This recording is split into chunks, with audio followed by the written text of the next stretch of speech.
Nu Sinterklaas achter de rug is het tijd om kerst in huis te halen. Afgelopen zondag kon er naar hartelust worden uitgepakt en ingepakt tijdens de kerstmarkt in het Stekske. Dit jaar hebben we 23 kraapjes, volle bak, dus ja, top en top gezelligheid. En wat doet dit voor een wijk? Het is meer dat we de wijkbewoners willen mobiliseren om hier naartoe te komen en te kijken wat de wijk te bieden heeft. En ieder zijn eigen hobby's, want ze maken heel veel dingen ook zelf. En dan te koop stellen aan het publiek. En we proberen ook buiten de wijk de mensen hierheen te krijgen om te laten zien wat wij allemaal te bieden hebben hier in Landweert. Ze hebben heel divers, handgeschilderde woonaccessoires zijn nog te koop, lekkere kerstwijnen, kaarsen, kerststukjes, ja, van alles wat. 4 jaar geleden kwam het bestuur bij elkaar en we wilden iets voor de kerstsfeer iets doen in de wijk. En toen kwam het idee om een keer een kerstmarkt te organiseren. Want er was best wel veel behoefte naar dat mensen dat wilden, dus vandaar dat we dat geprobeerd hebben om te doen. En zoals je kunt zien, het is een groot succes.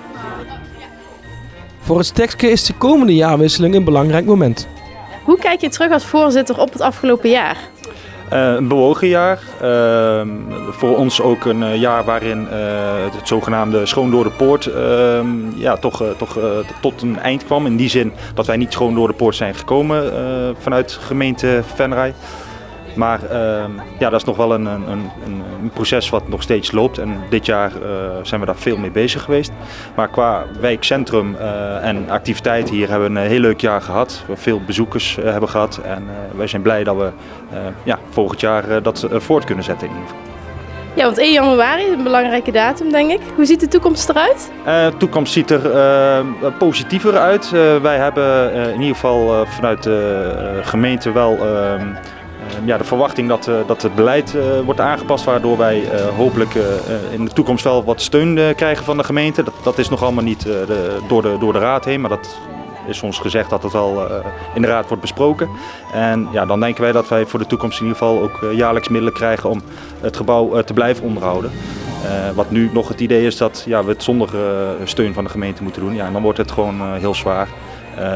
Maar ja, wij zien het rooskleurig in, dus ook volgend jaar in ieder geval gaan we lekker door met allerlei activiteiten. En welke activiteiten kan men dan verwachten? We hebben maandelijks heel veel activiteiten voor kinderen, zoals een kinderbingo, kinderdisco. Maar ook voor volwassenen, een hippe bingo. Maar we doen ook aan beweging voor ouderen. We hebben hier 3 gymgroepen. Kaarten, kaartenavond is hier. We hebben een inloopmiddag. Dus mensen die er behoefte aan hebben, die kunnen hier vrij inlopen, een kopje koffie drinken. Om zo toch een beetje onder de mensen te komen. Dus ja, dat soort activiteiten heb je echt om de wijk te verbinden. Mensen ontmoeten elkaar hier.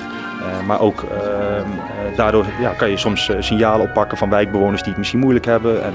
En zo weer doorverwijzen naar de instanties. Dus ja, wel heel belangrijk voor een wijk dat er een wijkgebouw is. En zijn er al ideeën voor het volgende jaar? Nou, gewoon zo gaan zoals we nu bezig zijn, denk ik. Je ziet, het loopt steeds binnen, dus ja, ik zou niet weten waar we ons moeten verbeteren. En mocht dat wel zo zijn, dan hoor ik het graag van de standhouders hoe we ons kunnen verbeteren. En wat neem je vandaag zelf mee naar huis? Ik zou weinig mee naar huis nemen. Maar ik denk dat mijn vrouw, die hier ook rondloopt, behoorlijk wat aan de vingers blijft plakken.